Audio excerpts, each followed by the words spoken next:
because it's a zone side, people from different states, I said, let's go out and have dinner together. So we said, okay, 8 o'clock reception. Where is MS? वो तो सो गया. दूध P के सो गया. What? For the night? Yeah. Get up with the ball, soft hands. Those are things you hear about. Get behind the ball, footwork. But nobody kind of explained the intricacies of those words or those terms. So MS has naturally got paddy palms, as in, padded. All soft. that ticket collecting and all the hands became big and tough. Listen, even I was in the railways. He was a ticket collector. Bad. I was a sweeper, by the way. Seriously? Yeah. It's in the air. It's a 6.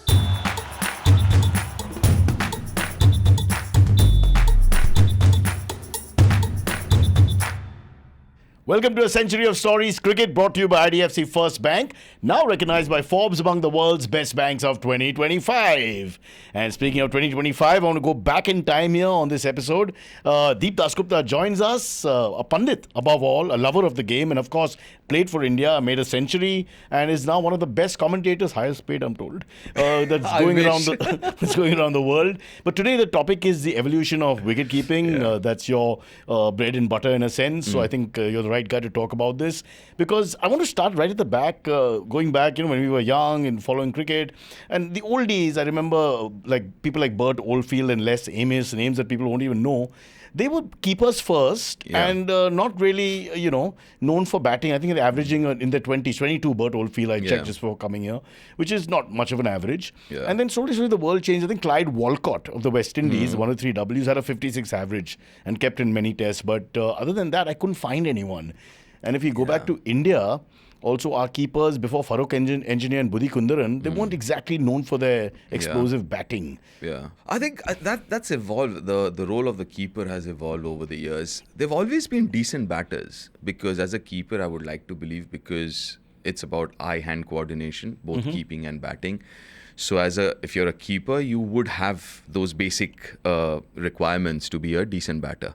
So always, if you look at the history of wicket keepers over the years, they've always been decent batters. But they would not be like top 6 batters. Yes. They would be that 7 batter, a little behind the batter. Because the role of the keeper was a specialist job. And, back then, people were like, was the first and most important thing is you have to be a good keeper. And batting was a bonus. If you score runs, that's a bonus. So if you go back to the nets in the old days in clubs across the world, the batting priority for the keeper comes much later. 100%. He's a keeper first, and then after the batsman get a chance, he'll get it on. Because that's how people looked at the role of the wicket keeper. And invariably, like I said, keepers would be decent batters. So they would contribute in their own way. Not to play the Parsi card here, but then Farooq Engineer turns up, nearly makes 100 before lunch, doesn't know that he's nearing 100 and plays out a couple of balls. Fantastic batsman. Yeah. And a breath of fresh air in cricket in terms of the way he batted. And also, he's a great guy to be around as well. Great storyteller. Did he give you tips when you were coming up? I met him only after retirement, when I bumped into him a few times, and we were talking, and he was talking about stories, and it was wonderful. It's absolutely wonderful person to be around. Great guy. What do you reckon the gloves were like deep in the 60s and 70s as against by the time you play? Oh God, there was a massive change. Nothing but cotton stitched up together, and that's about it. And then things changed so much from there on to where we are right now. And I'm so glad that keeping as a skill is spoken about a lot more now. Because for the longest time, people spoke about batting, bowling, techniques involved. But I think the keeping technique did not evolve or was spoken about as much in the past. And I think MS was one of the main reasons when you kind of revisited the whole technique of keeping, because he changed everything. He changed the grammar, so to say. Which is unorthodox style, you're saying? Because... Was Gilly also unorthodox? No, he wasn't. He was kind of orthodox. The only change I still remember, because when I was in the academy before I played for India, spent some time with Rodney Marsh, and the only change at that point in time was gathering the ball inside your body. You take an extra step so that you have an yard if there's an edge. As in you're not throwing your arm out? No. So what happens is, earlier on we were told growing up, ki catch here within your body. But then Rodney told us, why don't you take an extra step and gather it inside your body. So if there is an edge, you already have that half a yard advantage, in terms of the distance. So that was the only change. Otherwise, growing up was like get up with the ball, soft hands. Those are things you hear about. Get behind the ball, footwork. But nobody kind of explained the intricacies of those words or those terms. If you think about it, I mean, you would always have a batter who would coach the keepers and the bowlers and everyone, or a bowler who would... Well, there was no specialist keeper There was coach. no... Exactly. So it was like growing up... Deep is using this episode to mouth concerns and anger that's 25 that's years in true. the cupboard waiting to come out. 100%, because I was so angry, because what happened was when I started playing for the country, I suddenly realized all that I had learned was not right. Then I went and did a coaching course for myself. I did a coaching course and I said, you know what, I'm going to coach myself. And by the time I played my last series, I was a very different keeper with a very different technique. So I had to coach myself through that period. For example, I mean, when you're playing, like we were told, get your body behind the ball. That is fine when you're playing domestic cricket or first class cricket, because most of the bowlers, the ball won't bounce above your waist. So it is fine. But then suddenly when I started playing for India and you start keeping Anil by where the ball would be only near your chest. And there you can't catch like that, because your hands are stuck. Then I realized, boss, and for bhaji as well, it would bounce that much. Yeah. And I was like, boss, if I go behind the ball, I'm stuck. I'll fumble. And I did. Then I started catching beside my body. It's like, there my hands can move then freely. Like tennis or squash. Yeah, so you could move freely your hands. And nobody told me that. So I was kind of angry in terms of why wasn't I told this? And things like that. And so I'm really glad that people are talking about keeping techniques. We talk about it now. It's been researched, it's been taught, and then MS comes and he changes everything. But we'll come to MS. Yeah. Let's go in order so that we don't forget people. We've got Kirmani after Budi Kundaran, who I thought was a fantastic batsman. Very good Played a few matches. Then Kirmani was the gold standard for us Indians. Around the world, you had Rod Marsh, Alan North. These guys were making names. You had little later Jeff Dujon, the Murrays, Wasim Bari from Pakistan. Wasim Bari, very big name. And then we come into this era of Kiran More, and I think as he comes to an end, we have Ramesh Kaluwitharana, who changes, and because he's a batsman almost first now. The way they batted Jayasuriya and him, they changed the one-day format completely, and they push the wicket-keeper. I think they are the first ones to push the wicket-keeper at the top, and then people follow. Yeah, I mean, till then, even till Kalu, if you remember, there was this term used back then, pinch hitter. Pinch hitter, right? Yeah. So he was still looked as a pinch hitter. A good 20. Yeah, a good 30, good 40, on a good day might get to 60, 70. Yeah. But never looked at him as a batter.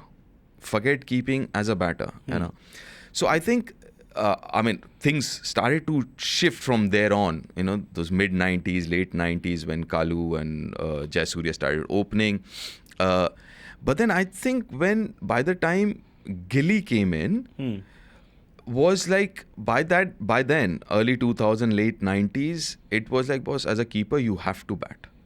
Okay, it's not a bonus anymore. It is not about you being a pinch hitter and going up and getting some runs. It is a proper And also batter. in white ball, it seemed like a necessity. Exactly, especially with white ball. And what also changed in red ball also, Gilly, if you think about it, so 250 for 5 Australia, and you're like, yeah, we've got them, under the caution, all of that. Suddenly Gilly comes in, Gilly gets 100. In 100 balls, Everyone else contribute, and suddenly it's 450 before you realize. So I think Gilly changed the whole concept of a keeper in both red ball and white ball. There were other good batters during that period. Boucher was a good batter as well. Indians also, Nayan and Kiran Bhai, during 90s. And Did Kiran coach you at all? yes, so Kiran Bhai and I, I still have that picture. So we had from the academy, we had a keepers workshop. MS, myself, Ajay Ratra, Daya, all of us were there. Yeah. It was Kiran Bhai and Bob Taylor who would come over at CCI in Mumbai. We had a week, 10 days long camp there. So spent some time with Kiran Bhai, spent some time with Kirmani. But then again, during that period, and guys who've played that period, keeping was like, oh, you have to be a natural keeper. And it came naturally. Either you're a good keeper or you're not a good keeper. So you weren't trained into being a keeper. So you worked on it. And for the longest time, I didn't know that you got to have drills and all. It was like take catches, go stand behind the nets when the nets are on and keep there. It wasn't organized, the whole idea of a keeper and the practice and all of that. And then in the Australia series, I got the opportunity to meet Ian Healy. And I went to him. I was like, I want a session with you. So, and it was very kind of him. I spent some time with him, and then I got the idea of having a proper process, drills. So every day, post that, I would go and do my drills. It's from a practice point of view. From a practice point of view, and then how to look at keeping and stuff like that. And he said something, because I was very hard on myself if there was a miss. And he said, you will miss. And he was like, he missed Brian Lara's catch, if you remember. And they lost, not just the test. They chased down the 153 in Barbados. Yes. And he said that it happens with everyone. That's a big miss. Yes. And because I used to like him so much and his keeping and so much, and he's like, it happens with everyone. So it's fine. Were they different, the Aussie style? I mean, you got Rod Marsh in the academy as well. Yes. Different from your Kiran More and Kirmani talking to you. Yeah. Were we more orthodox? Is that back in the day? Yes. Orthodox in the sense, again, how we defined orthodox very differently. So it was like, it's the same thing that's been taught for last 100 years. Get up with the ball. Again, what gets up with the ball? It's your hand, your hips, what gets up with the ball? But then, no. And when you miss something, it was basic. It were 2-3 basic things. Or he got up, before the ball or something like that. Or he's got hard hands. You would hear the same things. Right? So nobody kind of delved into the nitty-gritties of keeping or the basic workings of the keeping. So it was very vague, very basic. But last few years, obviously, people have started. But when the ball is like, far away from you, how the hell can your hand be soft or hard? So you're just literally about... It's instinctive, right? Exactly. Either you have it or you don't have it. I mean, and you work on it. You practice. But it's you fling yourself fully. Yeah. I mean, you just catch the ball, right? So that's what you practice. Yeah. You practice diving catches. You practice hand placement. You practice your hands being soft. A lot of the younger kids now, when I coach, they want to keep like MS and stump like MS. In front. In front, right? What's your view on that? It's great. It's brilliant. But you didn't do that? No, I didn't do that because we were told to give. And then when I think about it, so MS has naturally got paddy palms, as in, padded. All that ticket collecting and all the hand became big and tough. Listen, even I was in the railways. He was a ticket collector. Bad. I was a sweeper, by the way. Seriously? Yeah. I was a grade 4 in railways, so which is And you never did a day's work, is it? No, definitely not sweep. Not sweep. I mean, I swept. Sweep. Yeah, I swept while I was playing. So he's got these big hands. So he's got big hands, big soft hands. So it comes naturally when we say soft hands. But if you look at mine aren't padded, right? It's like kind of bony. So for me, the technique would be a little different because I got to work on having soft hands. So when I actually try and gather it in front of me, it becomes a little more difficult for me, and it would be easier for guys like MS who's got padded hands and naturally soft hands. But you can work on it, taking catches with a tennis ball and stuff like that and all of that. But those things weren't told to us back then. Somebody would say, oh no, you've got hard hands. Okay, I've got hard hands. Fair enough, I've got hard hands. But what do I do? How do I get them soft? No idea. Just take catches. Okay, take catches and that's it. Yeah, just Put on weight on your hands, beta. So those things were like really nobody told you how to get it done. Deep, is also the game evolves and it's almost like what you think is correct. This is true of the world actually. Yeah. What worked maybe doesn't work. It changes. Even the opposite thing makes sense. But you also need guys who are a little out of the box, who are successful. And then people, and then people start saying, oh, okay, so he's got it right. He's doing so well. How is he doing it? He's not getting behind the ball. There is no footwork. He's not giving the ball, as in he's not, absorbing the pace of the ball. He's collecting it in front. How is he so successful? Then you start breaking down things. Then you start saying, you know what?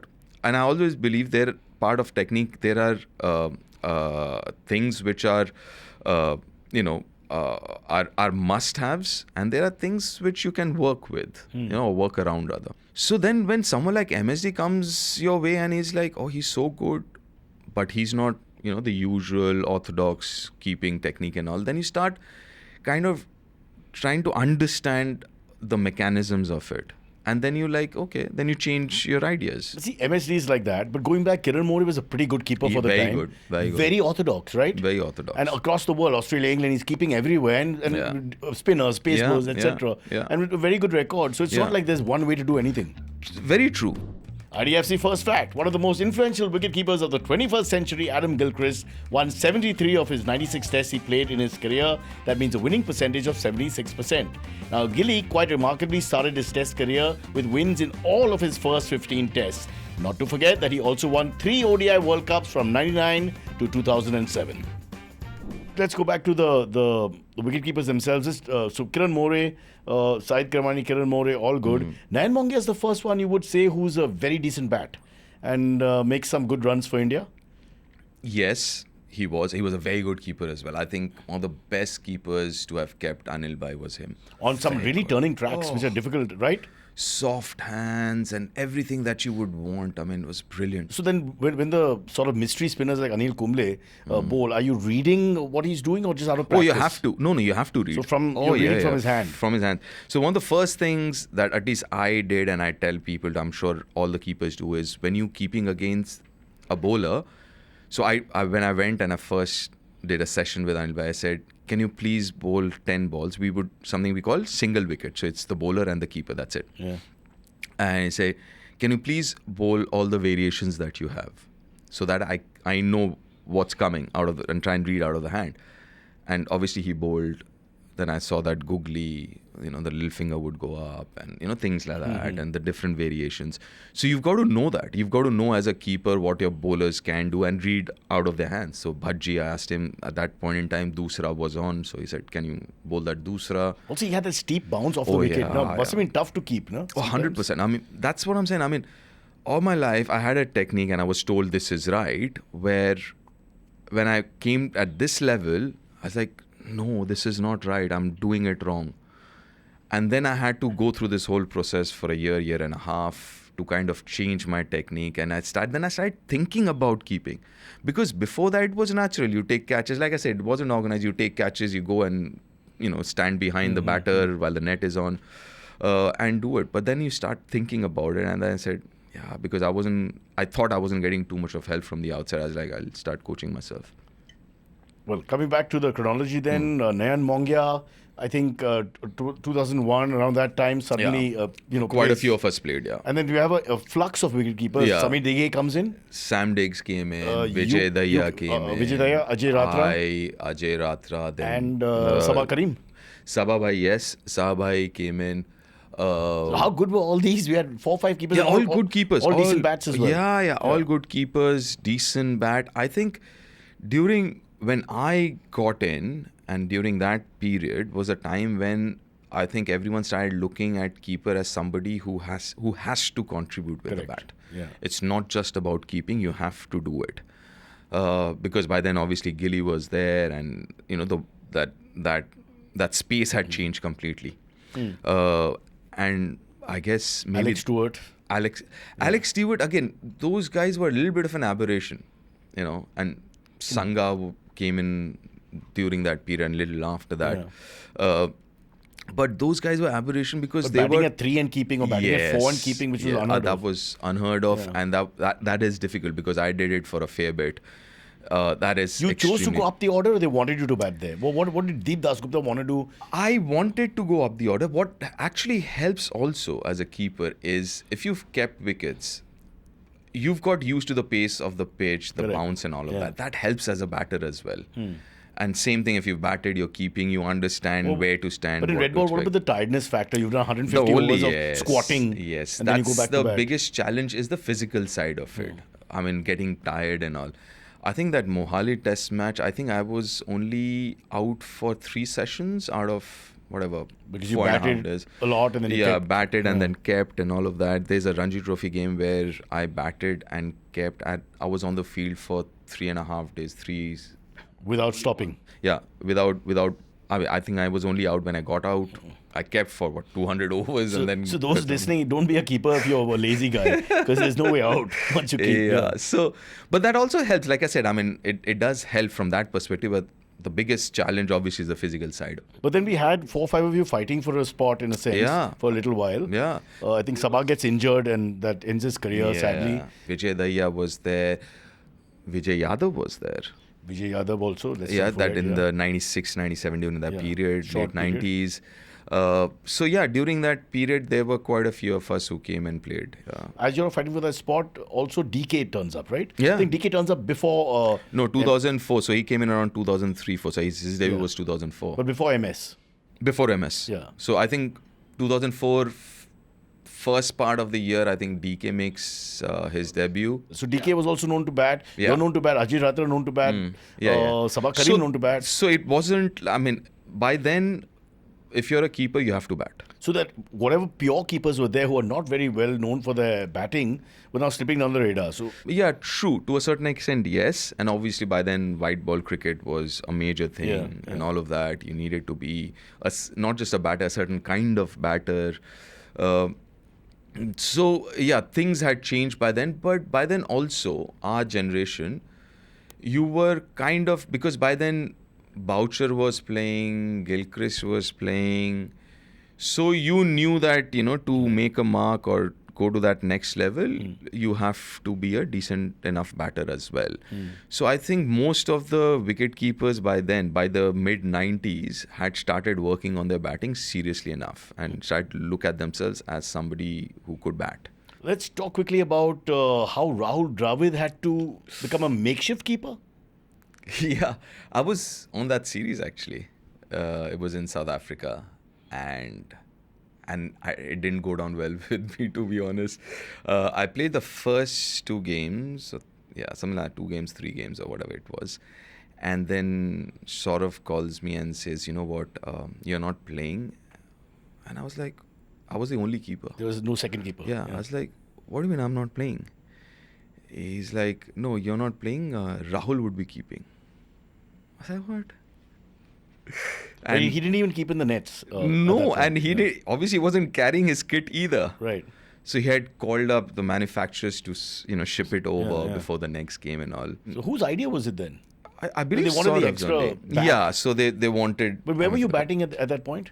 I opened. You were opening. Me and Viru opened one game. First game I batted at number 6. In my debut, I didn't get to bat. It was Wanderers and I didn't get to bat. Then I think next game at Centurion, I batted. Then I opened one game against Kenya. They only had scored, 121? Something like that, 100 something.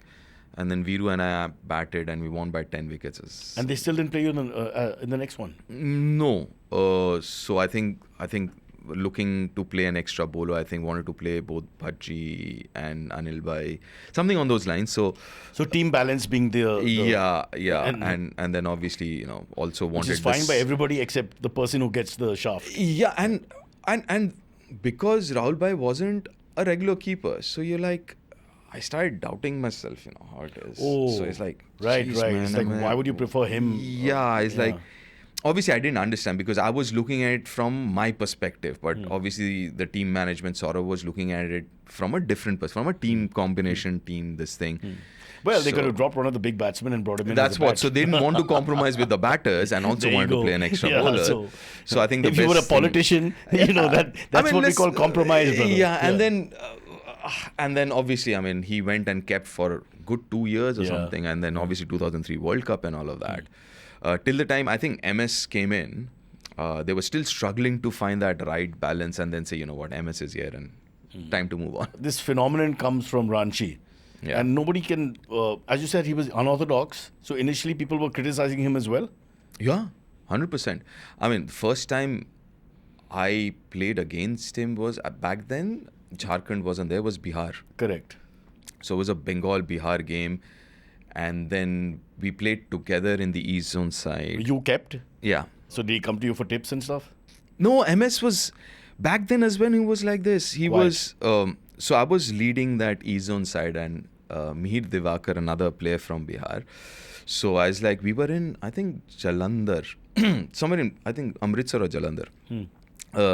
So I said, you know what, because it's a zone side, people from different states, I said, let's go out and have dinner together.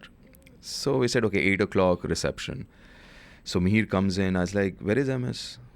वो तो सो गया, दूध P के सो गया. What? For the night? Yeah.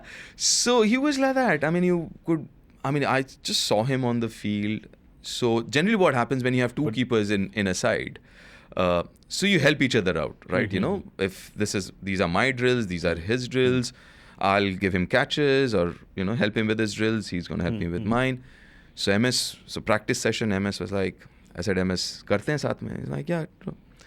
So he would help me with my drills. I said, okay, now it's your turn. What do you want to do? He said, nothing.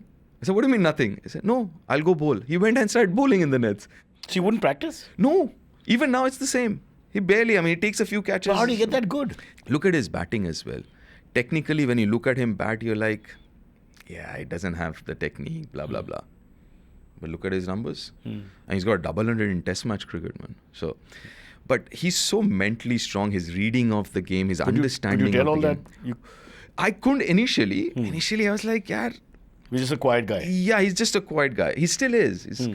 You got to kind of nudge him to speak and stuff like that. And when he speaks, because his understanding of the game is at a different level. He's kind of broken the game down into such minute parts.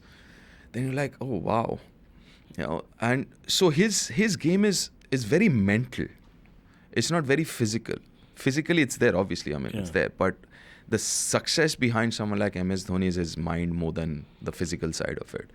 So yeah, he's. And then when I actually saw him keep, I was like, yeah, because we were brought up to be very purist in terms of technique, right? This is the right way, whether it's keeping, whether it's batting. And then when you saw him bat and then you saw him keep, it's like, what is he doing? And then when you see him do well, then again you start questioning yourself and what you've learned over the years. It's like, yaar, mujhe to bola gaya tha ki, yeah, the whole system is it like, I was told and I was taught to do it this way, and he's doing it in a very different way, and he's being so successful. Then you start thinking about it, and then you're like, okay, let's just try and break this down. Okay, so these are the things that he's doing really well, and that's what is important. I read somewhere that even when he was at Pune in that 2 years when Chennai couldn't play the IPL, Steve Smith was the captain, but he still remains the captain in a sense on the field, because he would just, do things, which reminds me, when you guys, as keepers, you are basically the captain on the field, Fielding no matter captain. who the captain is. Fielding captain, he has to be the keeper. Yeah. So it doesn't really matter. So that doesn't really matter, right? Because you can see them pointing, moving people more than the captain does. Because you're standing next to the batter. Yeah. So you've got the best view of the angles, right? Especially point, square leg, especially square of the wicket. That's one. And as a keeper, you build a sixth sense. You understand things. It's very difficult to kind of put it in words, but you can see the body language of a batter and somebody that you know. You got the 360 view is what you you're got saying. 360 view, and you also can figure out from the batter what is he trying to do, how is he looking, where is he looking. At times, invariably, a batter would look at a certain direction before he's trying to play there. If he's got a plan, you can figure looking at the So batter. what you're saying, I think Deep is fighting for all the keepers, that you have to be the captain. They're just wasting time. You are the Somebody captain. call Shubman Gill and tell him. No, you are the captain. Rishabh Now Pant with ko- DRS, Yeah. even more so now with DRS. So the job of the keeper is, invariably, you are the leader of the pack. There is no two ways about it. You might not have that armband, but you still are the leader. So helping the bowler out, whether it's, he needs Setting to the bowl field. slower, setting the field, helping with the ball change, as in bowler change and stuff like that. Invariably, my first test itself, Saurabh would come and say ki, swing ho raha hai, nahi ho raha hai. Things like that he would ask and all. Those feedbacks, you got to keep giving it to the captain ki whether, you don't. Or the think- engine room. So you've got to be a leader. There's no two ways about it. True financial partnership means your bank works as hard as you do. With IDFC FIRST Bank savings account, you get up to 7% interest rate per annum, 0 service charges, and a banking relationship that grows your money month after month. Let's get to a couple of names I don't want to forget. I think forgotten cricketer sometimes in India is Wriddhiman Saha, your junior state mate. One of the some best say- keepers I've ever seen. Perhaps should have played a little bit more than he did, but it's the Dhoni era. Wriddhiman is, I haven't seen a better keeper than him, if you Really? think about it. We're going back to Kiran More and all who you've seen as a young man. Wriddhiman, the wicket Ian keeper. Healy, all these names across the world. Wriddhiman, for me, he's right up there, maybe top 2-3. Now, names. Wriddhiman is more purist keeper. He's no MSD. Yes. But then, like I said, there are negotiables, there are non-negotiables. So the non-negotiables are the same. Right. Like catching behind and again footwork. For the longest, I've been grown up hearing keepers need to have good footwork. Yes, but then you need to work. You don't need to move much here. If you think about it, against a spinner, offside is half a step, right? Half a step. That's about it. Down leg side is 1.5 step. That's it. You'll preempt that because that's a tough Yes. one. Yeah. So that's 1.5 step. Fast bowler, again, at best 1 step. Leg side, at best 1.5. Because after that, you don't have the time to move. You have to dive. If it's further away, you've got to dive. Correct. So if you think about it, you don't really need to move a lot as a keeper. Mistake that with goalkeeping. Again, when you see someone like MS who does not move at all, he's just got a wide. So we were told, shoulder width apart. Stance shoulder width apart and stay there. But MS was like that. Was like, good strong base. That's what you need. End of the day, you need to catch not with your legs, right? You need to catch with your hands.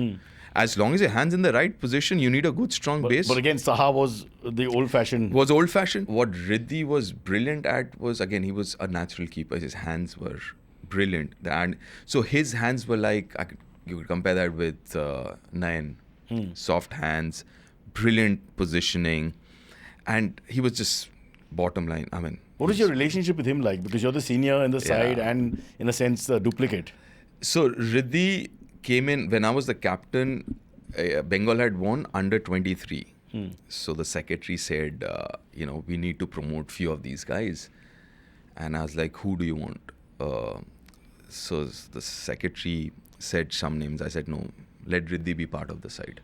So Riddhi came into the side and was with the side when I was the captain. He was with the squad, traveling and all of that. But not keeping. Not keeping. He didn't play a game then. But I wanted him to be part of that side. So he's your understudy for a little while. Kind of, yeah. Then I went and played ICL and I came back for a season to play for Bengal. And I said, I don't want to keep, let Wriddhiman keep, because by then I was in my 30s and all of that. And Riddhi was coming up then. He got 100 on his debut as well. The first game that I left, he played first game, he got 100, made his debut. And I came back, I said, I'll play as a batter, let him keep. So I've seen that growth and I'm so glad, I spent some time with him. He's again, he's quiet, but what a keeper. Yeah, he's a quiet keeper as well, which is a paradox.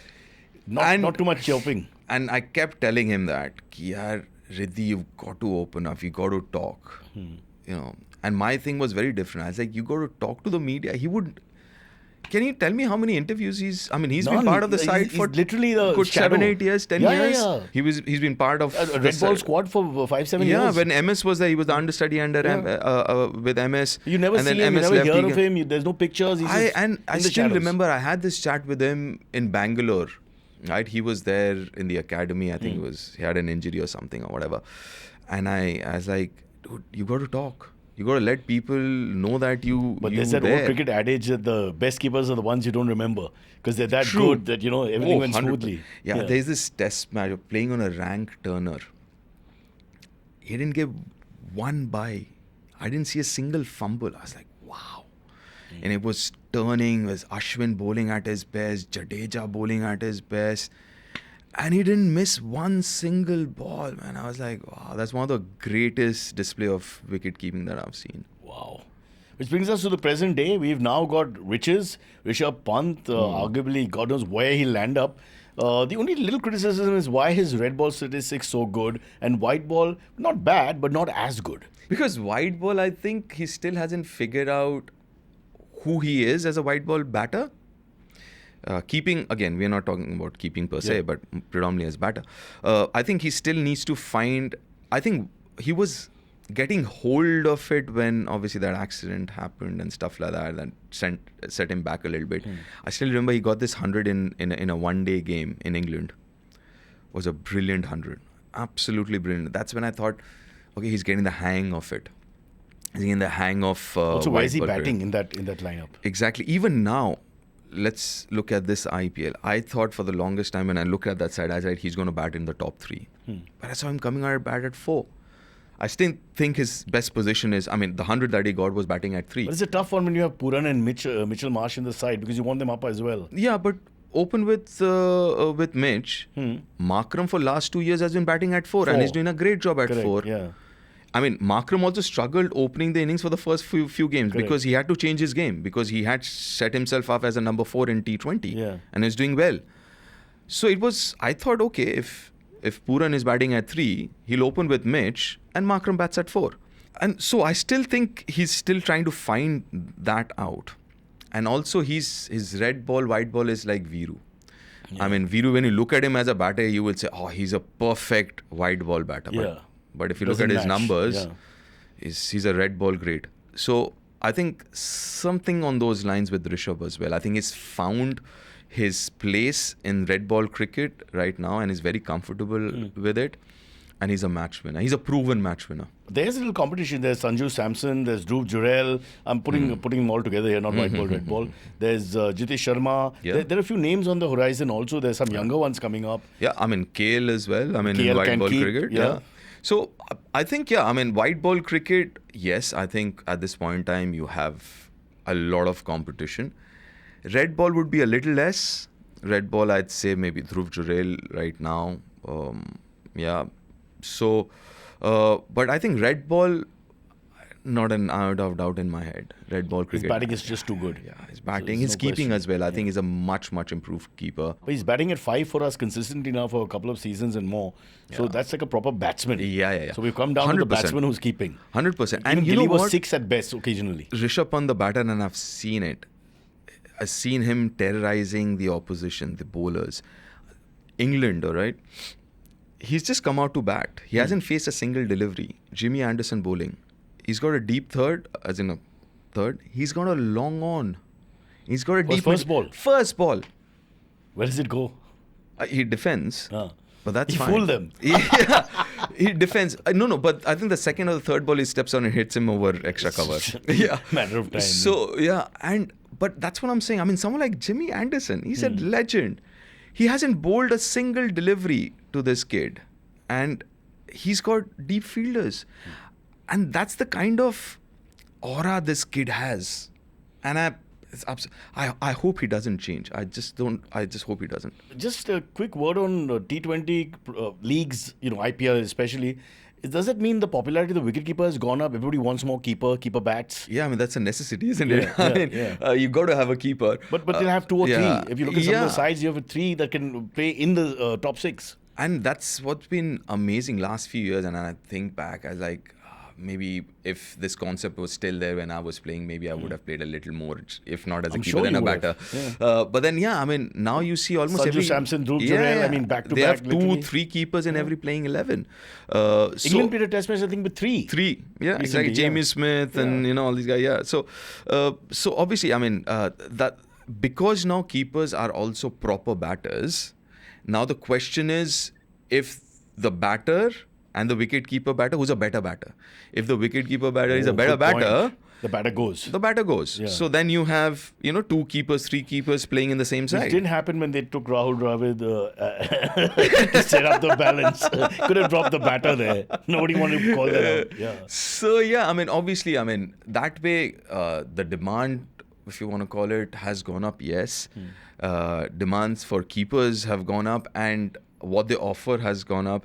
Keepers have become better fielders as well. Now almost every keeper, they have their batting sessions, they have their keeping sessions, and they have their fielding playing sessions. As a batsman, so they got to field in the deep suddenly, which they haven't done. Did you ever field in the deep? No, I not in the deep, but I did some silly point and short leg and slip and stuff. I did some stuff.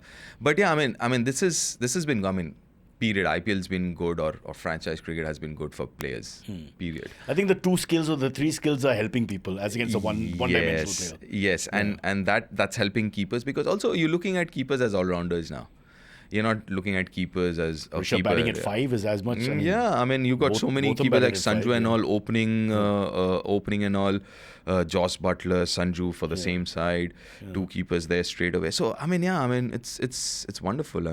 I mean, it's great time to be a wicket keeper. Okay, just last thing I want to ask you: if Deep Dasgupta was to do it all over again, would you still choose keeping? Oh yeah, 100%. Hardest working person on the field, 100%. the most pressure in many, because you're in the game from start to finish. That's exactly But what I you wanted. can't switch off like the others. You can't go to third man and have a break for a That's little while. exactly what I wanted. When I started off, I was like only batting as a kid, but I would be fielding third and all of that, and I was like, I get bored. And then I started keeping. I was like, I want to be part of it. I want to be involved with the game, and yeah, I mean, no two ways. In fact, a lot of guys ask me, why don't you just be a batter? Why do you have to be a keeper? Why don't you just bat?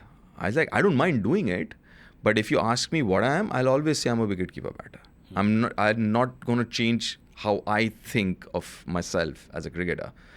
I mean, it's up to everyone else if they want to consider me as a batter. And would that's you fine. stump from in front or behind? I'd still go behind. For me, I guess. I don't think I've got that technique to do it. Okay, Yeah. horrible question to end. Yeah. Final one. Yeah. Best keeper today as we speak, 2025. Best keeper, Keeper, not batter, just pure keeping. Ben Foakes. Ben Foakes is not even in the 11 at the moment. Is he that good? Oh, he's brilliant. So there you have it. Ben Foakes and Wriddhiman Saha. Best keeper that you've played with or seen. I've seen, yes. He'll be right up there, 100%. Superb. But before we wrap up, here's a quick message, which I'll say slowly, for you by IDFC FIRST Bank about deepfake scams. Scammers today use stolen images and AI to impersonate trusted people in realistic video calls, creating urgency to request money. So protect yourself by verifying the caller's identity, watch for their odd behavior, and be cautious while they ask for unexpected requests.